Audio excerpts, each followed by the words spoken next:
شروع اللہ کا نام لے کر جو بڑا مہربان نہایت رحم والا ہے۔ جب آسمان پھٹ جائے گا اور اپنے پروردگار کا فرمان سن لے گا اور یہی اس کے لائق بھی ہے، اور جب زمین ہموار کر دی جائے گی اور جو کچھ اس میں ہے وہ اسے نکال کر باہر ڈال دے گی اور بالکل خالی ہو جائے گی اور اپنے پروردگار کے ارشاد کی تعمیل کرے گی اور اس کو لازم بھی یہی ہے، تو قیامت قائم ہو جائے گی۔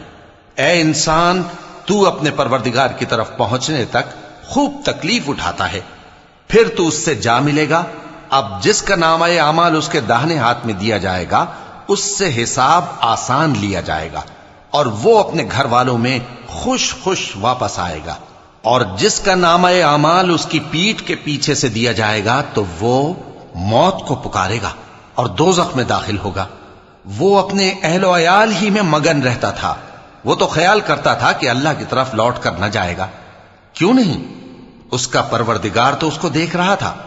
سو میں شام کی سرخی کی قسم کھاتا ہوں اور رات کی اور جن چیزوں کو وہ اکٹھا کر لیتی ہے ان کی، اور چاند کی جب وہ پورا ہو جائے کہ تم لوگ درجہ بدرجہ ضرور چڑھو گے۔